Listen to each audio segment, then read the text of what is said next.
Welcome to the Muse. എല്ലാവർക്കും Muse audio ബുക്കിലേക്ക് വീണ്ടും സ്വാഗതം.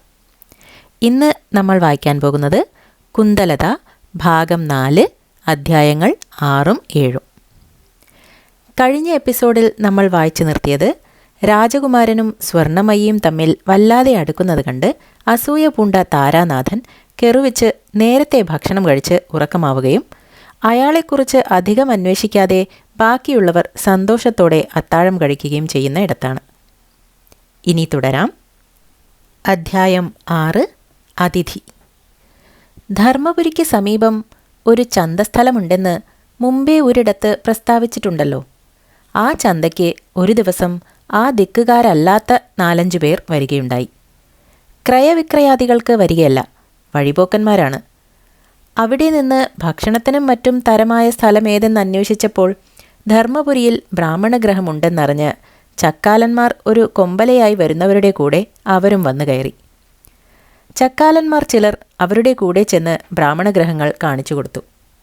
ആ പാന്തന്മാരും ബ്രാഹ്മണരാണത്രേ.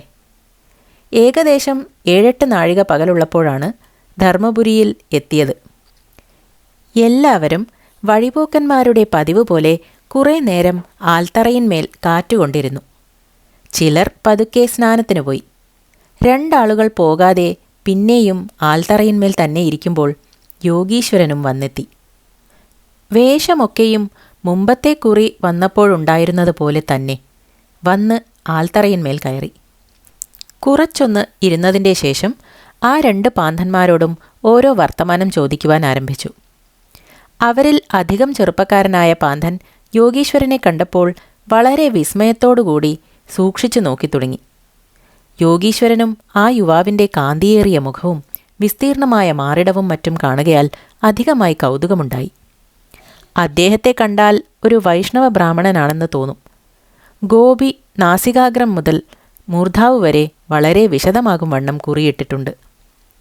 ആ വിഷ്ണുമുദ്ര തന്നെ മാറത്തും കയ്യിന്മേലും പുറത്തും മറ്റും പല ദിക്കിലും ചെറുതായി കാണാനുമുണ്ട്. വളരെ ദക്ഷിണദിക്കിൽ നിന്നാണ് വരുന്നത് എന്നും പല രാജ്യങ്ങളെയും പരിചയമുണ്ടെന്നും മറ്റും പറഞ്ഞ് ക്രമേണ സംഭാഷണം യോഗീശ്വരനും ആ യുവാവും തമ്മിൽ തന്നെയായി. ആ കുറച്ചു നേരത്തിനുള്ളിൽ യോഗീശ്വരൻ തൻ്റെ മേൽ ആ യുവാവിന് എങ്ങനെയെന്നറിയാതെ ഒരു വിശ്വാസം ജനിപ്പിച്ചു. അപ്പോഴേക്ക് അപ്രശസ്തനായ മറ്റേ പാന്തൻ സ്നാനത്തിനായിട്ടിറങ്ങിപ്പോവുകയും ചെയ്തു.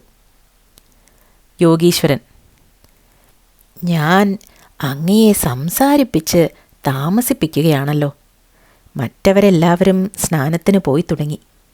അങ്ങൊന്നും കൂടെ പോകുന്നില്ലേ എന്ന് ചോദിച്ചു. പാന്തൻ: എനിക്ക് അങ്ങൊന്നുമായുണ്ടായ പരിചയത്തിൽ കുറച്ചധികം നേരമുണ്ടായിരിക്കാം അവരുമായുള്ള പരിചയം. അല്ലാതെ അധികമായ സംബന്ധമൊന്നുമില്ല. സമീപം എവിടെയെങ്കിലും ഒരിടത്ത് ഭക്ഷണത്തിന് തരമായി കിട്ടണം. അവരുടെ കൂടെ പോകണമെന്ന് നിഷ്കർഷയില്ലതാനും. യോഗീശ്വരൻ കുറഞ്ഞൊരു പുഞ്ചിരിയോടുകൂടി: വിരോധമില്ലെങ്കിൽ എൻ്റെ ഒരുമിച്ച് പോന്നാൽ എൻ്റെ ഭവനത്തിൽ ഉള്ളതിന് ഒട്ടും അസ്വാധീനമില്ല. യഥേഷ്ടം എത്ര കാലമെങ്കിലും ഒരുമിച്ച് താമസിക്കുന്നതും എനിക്ക് വളരെ സന്തോഷമാണ് എന്ന് പറഞ്ഞു. പാന്തൻ: എനിക്ക് ഇന്ന ദിവസം ഇന്ന ദിക്കിൽ എത്തണമെന്നും മറ്റും ഒരു നിശ്ചയവുമില്ലല്ലോ. സൗഖ്യമാണെന്ന് തോന്നിയാൽ ഈ വിശിഷ്ടൻ്റെ കൂടെ താമസിക്കുന്നതിന് എന്ത് വിരോധം എന്ന് വിചാരിച്ച് അങ്ങയുടെ ഭവനത്തിലേക്ക് ഇവിടുന്ന് എത്ര ദൂരമുണ്ട് എന്ന് ചോദിച്ചു. യോഗീശ്വരൻ: അധികം ദൂരമില്ല. എങ്കിലും അങ്ങന്ന് വഴി നടന്ന് ക്ഷീണിച്ചിരിക്കയാൽ അടുക്കെ ഒരിടത്ത് നിന്ന് ഭക്ഷണസാധനങ്ങൾ വല്ലതും വാങ്ങി അല്പം ക്ഷീണം തീർക്കാമെന്ന് പറഞ്ഞ് എഴുന്നേറ്റു. പാന്തനും കൂടെ പുറപ്പെട്ടു.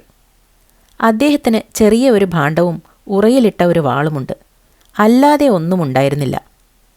പോകുന്ന വഴിക്ക് ഒരു ബ്രാഹ്മണഗ്രഹത്തിൽ നിന്ന് പാന്തന് കുറേ ഭക്ഷണസാധനം വാങ്ങിക്കൊടുത്ത് ക്ഷീണം തീർത്ത ശേഷം 2 പേരും കൂടി മുമ്പ് പ്രസ്താവിച്ച ഭയങ്കരമായ മാർഗത്തിലൂടെ യാത്ര തുടങ്ങി. മാർഗത്തിൻ്റെ വിജനതയും ഘോരകാന്താരത്തെയും കണ്ടപ്പോൾ പാന്തന് വളരെ വിഷാദമായി. ഇദ്ദേഹം എന്നെ ചതിക്കുകയല്ലല്ലോ. ഈശ്വരാ, ഞാനൊരു അവിവേകിയായ ബാലൻ, ഏകൻ, അസഹായൻ.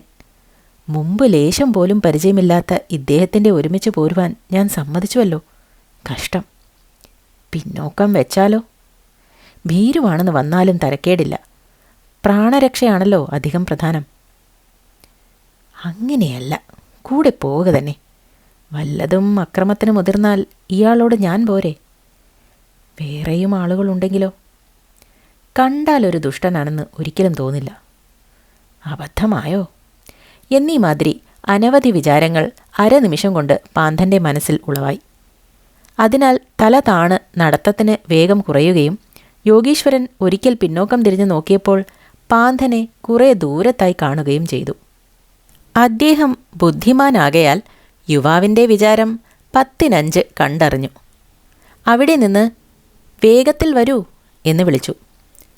ഒരു സ്വപ്നത്തിൽ നിന്ന് ഞെട്ടി ഉണർന്ന പോലെ പാന്തൻ തല പൊന്തിച്ചു നോക്കി തൻ്റെ അകാരണമായ ഭയം വിചാരിച്ച് നാണം പൂണ്ട് വേഗത്തിൽ നടന്നെത്തി.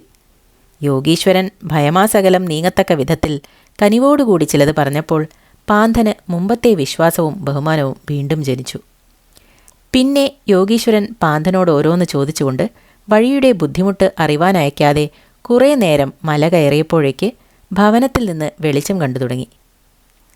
അതാ എൻ്റെ ഭവനം എന്ന് യോഗീശ്വരൻ പറഞ്ഞു. വേറെ എത്ര ഭവനങ്ങൾ സമീപമുണ്ട് എന്ന് പാന്തൻ ഉടനെ ചോദിച്ചപ്പോൾ, എൻ്റെ വാസം വളരെ ഏകാന്തമായിട്ടാണ്. ഒരു 5-6 നാഴികയ്ക്കുള്ളിൽ വേറെ ഒരു ഭവനവുമില്ല. എന്ന് തന്നെയല്ല, ഈ പ്രദേശത്ത് മനുഷ്യരെ തന്നെ കാണുകയില്ല എന്ന് ഉത്തരം പറഞ്ഞു. രണ്ടുപേരും കൂടി ഭവനത്തിൻ്റെ ഉമ്മറത്തെത്തിയപ്പോഴേക്ക് പാർവതി ഒരു പായ കൊണ്ടുവന്ന് നൂർത്തി. കുറച്ചുനേരം അവിടെ കാറ്റുകൊണ്ടിരുന്ന ശേഷം യോഗീശ്വരൻ അകത്തേക്ക് പോയി. പുതുതായി വന്ന ആളെക്കുറിച്ച് കുന്തലതയോട് അല്പം സംസാരിച്ച് വേഗത്തിൽ പുറത്തേക്ക് തന്നെ വന്നു. നമുക്ക് ഒട്ടും താമസിയാതെ കുളിക്കുവാൻ ഉത്സാഹിക്കുക എന്ന് യോഗീശ്വരൻ പറഞ്ഞപ്പോൾ അതിഥി തൻ്റെ വസ്ത്രങ്ങളും ഭാണ്ഡവും മറ്റും അഴിപ്പാൻ തുടങ്ങി. ഞാനും അല്പം ചില മാറ്റങ്ങൾ ഉണ്ടാക്കട്ടെ എന്ന് പറഞ്ഞ് യോഗീശ്വരൻ തൻ്റെ ജടയും താടിയും അഴിച്ചു. അതിഥി അതിവിസ്മയത്തോടുകൂടി നോക്കി. എങ്കിലും മുഖത്തിൻ്റെ സൗമ്യത കണ്ടപ്പോൾ വിസ്മയത്തേക്കാൾ അധികം സന്തോഷമാണുണ്ടായത്. ഇനി വല്ല മാറ്റവും ഉണ്ടാക്കാനുണ്ടോ എന്ന് അതിഥി ചോദിച്ചു. യോഗീശ്വരൻ മന്ദസ്മിതത്തോടുകൂടി ഇല്ലെന്നുത്തരം പറഞ്ഞ് വിളക്കെടുത്ത് ചോലയുടെ സമീപത്തേക്ക് നടന്നു തുടങ്ങി. സുഖമായി കുളി കഴിഞ്ഞ് ആ ഉമ്മറത്തെത്തിയപ്പോഴേക്ക് ഈറൻ വെഴുക്കുവാൻ പുതിയ ശുഭ്രങ്ങളായ വസ്ത്രങ്ങളും ഒരു തമലയിൽ ജലവും വെച്ചിട്ടുണ്ടായിരുന്നു. ഈറൻ വെഴുത്ത് അകായിലേക്ക് കടന്നപ്പോഴേക്കും അത്താഴത്തിന് ഒക്കെയും തയ്യാറായിരുന്നു. യോഗീശ്വരനും അതിഥിയും കൂടി ഭക്ഷണം കഴിച്ച് ഉമ്മറത്ത് തന്നെ 2 ആളുകൾക്കും വിരിച്ചിട്ടുണ്ടായിരുന്നതിൽ കിടക്കുകയും ചെയ്തു. ക്ഷീണമുണ്ടാകയാൽ അതിഥി ഉറങ്ങിക്കോട്ടെ എന്ന് വിചാരിച്ച് യോഗീശ്വരൻ ഒന്നും സംസാരിച്ചതുമില്ല. അതിഥി: വിചാരിച്ച പോലെയൊന്നുമല്ല, വളരെ സുഖമായിട്ടുള്ള ഗൃഹം. ഇദ്ദേഹവും ഉദാരൻ. കഷ്ടം, ഞാൻ വെറുതെ ചിലതൊക്കെ അബദ്ധമായി ശങ്കിച്ചുവല്ലോ എന്നിങ്ങനെ ചിലത് വിചാരിച്ച് വഴി നടന്ന ക്ഷീണം കൊണ്ടും മൃഷ്ടമായി ഭക്ഷിച്ചിരുന്നതിനാലും താമസിയാതെ ഉറക്കമായി. അതിഥി ഉറങ്ങിയെന്ന് തീർച്ചയായ ശേഷം അകത്തേക്ക് പോയി അതിഥിയെക്കുറിച്ച് കുന്തലതയോടുകൂടി അല്പം സംഭാഷണം ചെയ്ത് യോഗീശ്വരനും ഉമ്മറത്തിൽ വന്നു കിടന്നു. അദ്ദേഹം അതിഥിയുടെ ഊരും പേരും മറ്റും സൂക്ഷ്മമായി ചോദിക്കുകയുണ്ടായില്ല. എല്ലാം കൂടി യോഗ്യനായ ഒരു യുവാവാണെന്ന് തോന്നിയതിനാലും അദ്ദേഹത്തിൻ്റെ ആവശ്യം പ്രത്യേകം ഒരു ദിക്കിലേക്ക് പോകണമെന്നും മറ്റും ഇല്ലെന്നറിഞ്ഞതിനാലും കൂട്ടിക്കൊണ്ടു പോന്നതാണ്. പക്ഷേ തൻ്റെ ഒരു സഹായകനും സ്നേഹിതനുമായി തൻ്റെ ഭവനത്തിൽ താമസിപ്പാൻ തക്കവിധം ഏതു പ്രകാരത്തിലെങ്കിലും വഴിപ്പെടുത്തണമെന്നും മറ്റും പല മനോരാജ്യങ്ങളോടും കൂടി യോഗീശ്വരനും സുഷുപ്തിയെ പ്രാപിച്ചു. അധ്യായം 7. വൈരാഗി. പ്രതാപചന്ദ്രനും സ്വർണമയീദേവിയും തമ്മിൽ ബാല്യത്തിൽ തന്നെയുണ്ടായിരുന്ന സഖിത്വം അവർക്ക് താരുണ്യം വന്നപ്പോൾ മുഴുത്ത അനുരാഗമായി തീർന്നു. വിവാഹം ചെയ്യുവാൻ അവർ 2 പേരും തമ്മിൽ തീർച്ചയാക്കിയ വിവരം മുമ്പ് പറഞ്ഞുവല്ലോ. അവരുടെ ആ നിശ്ചയം അഘോരനാഥനെയും കലിംഗ മഹാരാജാവിനെയും അറിയിച്ചു. അഘോരനാഥനെ അറിയിച്ചത് രാജകുമാരൻ തന്നെ. തങ്ങളുടെ നിശ്ചയം പ്രസിദ്ധമാക്കുവാൻ തീർച്ചയാക്കിയതിൻ്റെ പിറ്റേ ദിവസം തന്നെ രാജകുമാരൻ അഘോരനാഥൻ്റെ ആസ്ഥാനമുറിയിലേക്ക് കടന്നു ചെന്നു. അഘോരനാഥൻ ആദരവോടുകൂടി രാജകുമാരനെ ആസനം നൽകിയിരുത്തി. വിശേഷിച്ച് എഴുന്നള്ളിയത് എന്ന് ചോദിച്ചു. രാജകുമാരൻ: അധികം പണിത്തിരക്കില്ലെങ്കിൽ ഒരു കാര്യത്തെക്കുറിച്ച് എനിക്കല്പം പറയുവാനുണ്ടായിരുന്നു.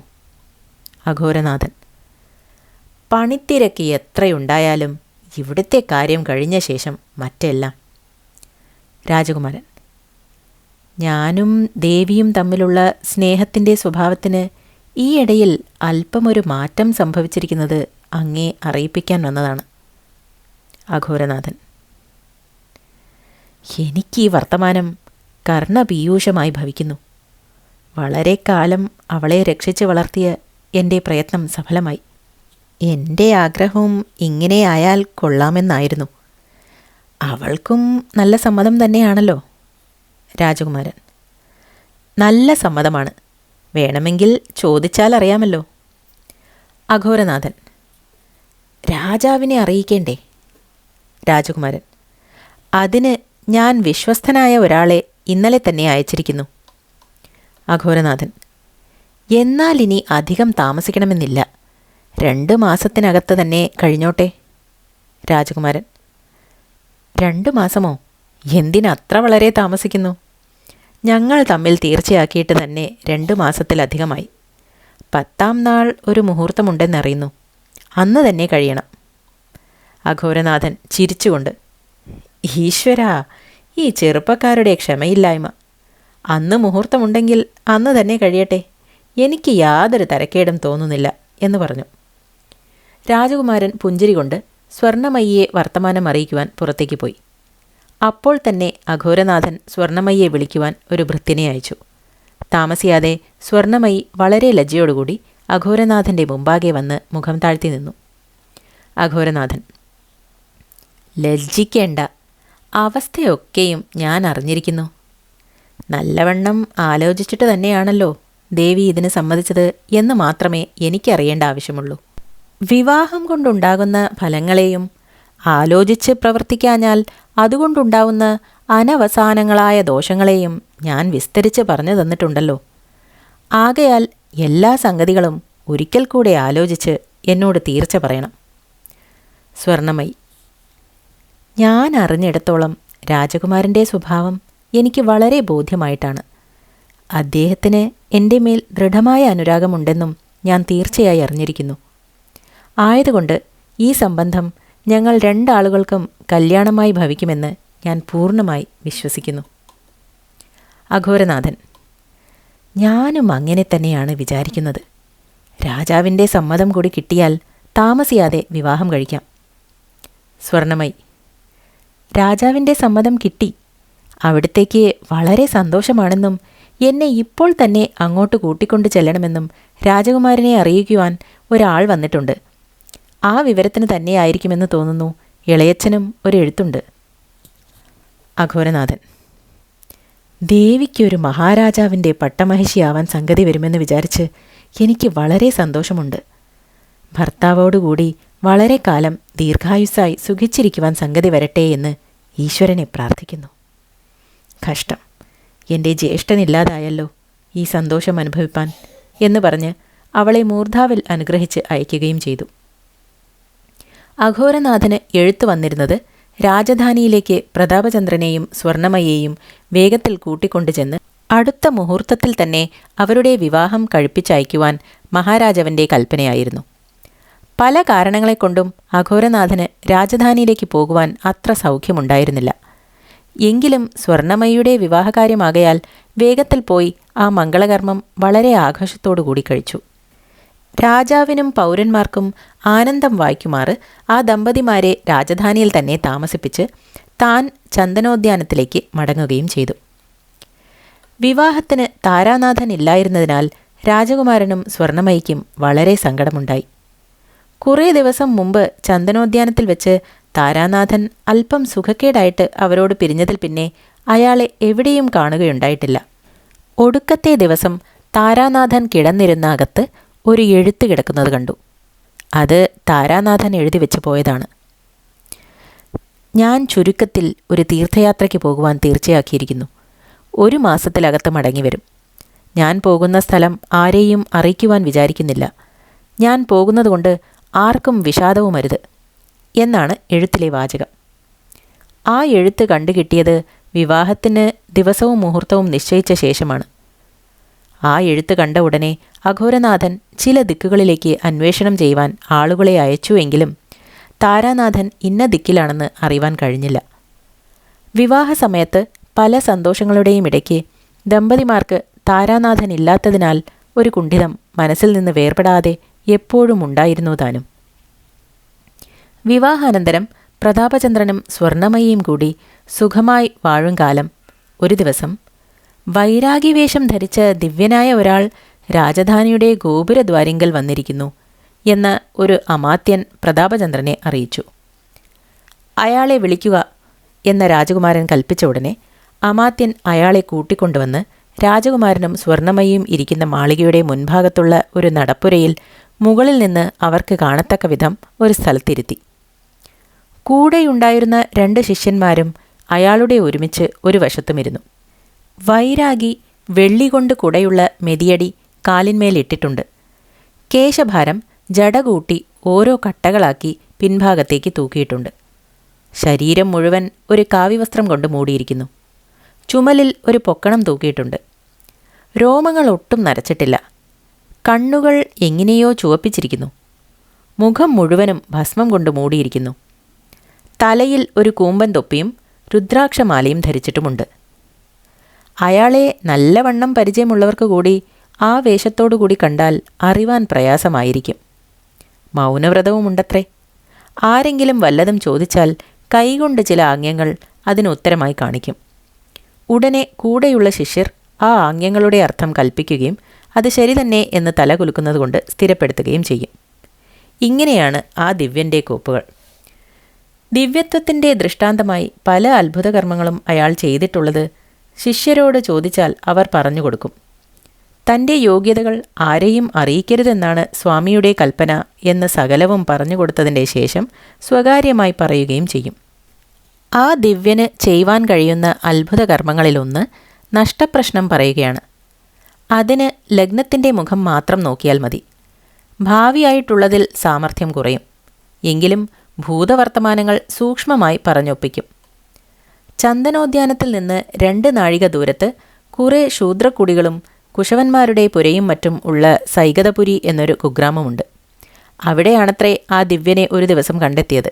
അവിടെ അയാളുടെ യോഗ്യത കേട്ട് കേൾപ്പിച്ച് 4 ദിവസത്തിലകം അനവധി ജനങ്ങൾ അയാളെ കാണുവാൻ വരികയുണ്ടായി. എല്ലാവരോടും അവർക്ക് ഇത്ര ജ്യേഷ്ഠാനുജന്മാരുണ്ട്, ഇന്ന ആൾ ഇന്നാളുമായിട്ട് ചാർച്ചയോ വേഴ്ചയോ ഉണ്ട്, വീട്ടിൻ്റെ പടി ഇന്ന ഭാഗത്തേക്കാണ്, ഇത്ര വാതിലുകളുണ്ട് എന്നീ മാതിരി വിവരങ്ങൾ ശരിയായി പറഞ്ഞൊപ്പിച്ച് ആ ദിക്കുകാർക്കൊക്കെയും അയാളുടെ ദിവ്യത്വം വളരെ വിശ്വാസമായി തീർന്നിരിക്കുന്നു. അവരെല്ലാവരും പറഞ്ഞ് നിഷ്കർഷിച്ചിട്ടാണ് പോൽ രാജകുമാരനെ കാണാൻ വന്നത്. ദ്രവ്യത്തിനും മറ്റും കാംക്ഷ അശേഷം പോലുമില്ല.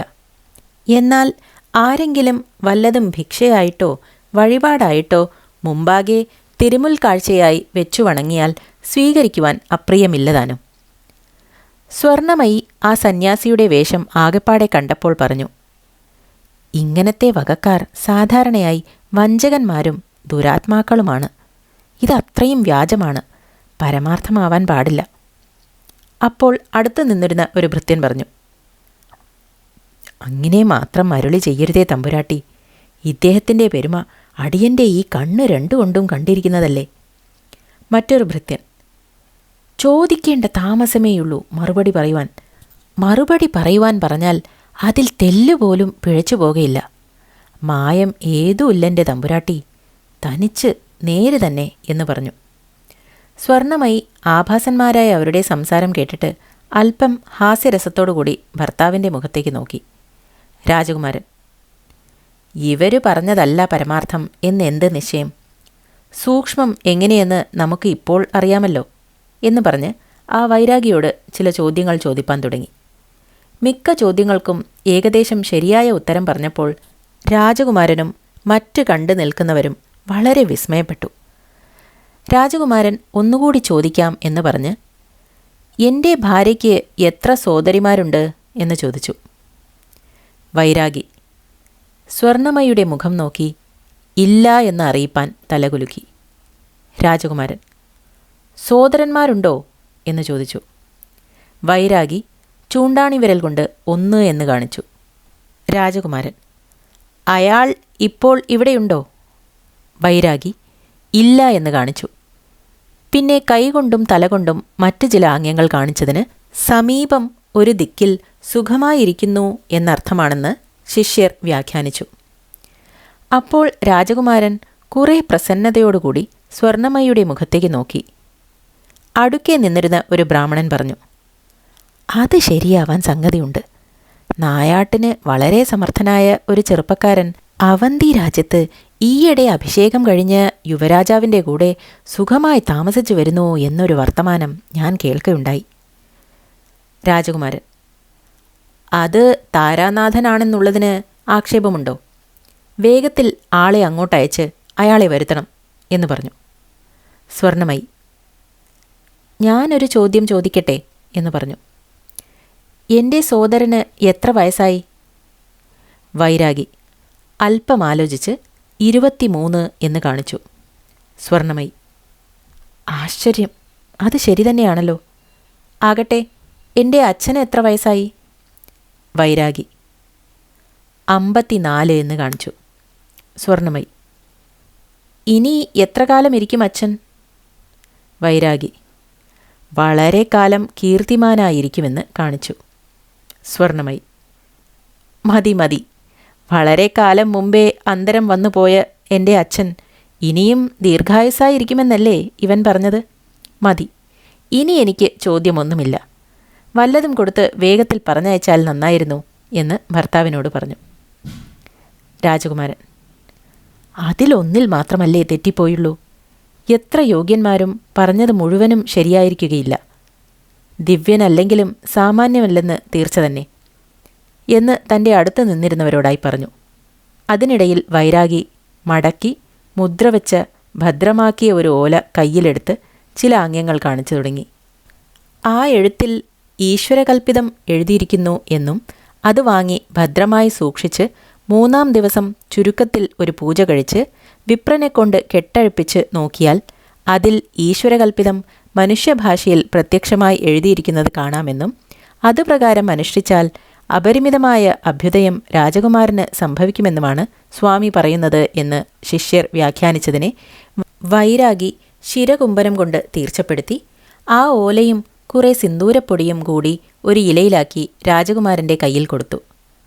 രാജകുമാരൻ അത് ഭക്തിപൂർവ്വം സ്വീകരിച്ച് വൈരാഗിക്ക് ചില സമ്മാനങ്ങൾ കൊടുത്ത് താമസിയാതെ മടങ്ങി വരുന്നത് സന്തോഷമാണെന്നും മറ്റും നല്ല വാക്കിനെ പറഞ്ഞ് മാനിച്ച് അയക്കുകയും ചെയ്തു. ഇതോടെ ഇന്നത്തെ വായന അവസാനിക്കുന്നു. നിങ്ങൾക്കിഷ്ടപ്പെട്ടെന്ന് കരുതുന്നു. നിങ്ങളുടെ അഭിപ്രായങ്ങളും നിർദ്ദേശങ്ങളും കമൻറ്റ് ബോക്സിലൂടെ അറിയിക്കുക. ഇനി ബാക്കി ഭാഗങ്ങളുമായി വരുന്നതുവരെ നന്ദി.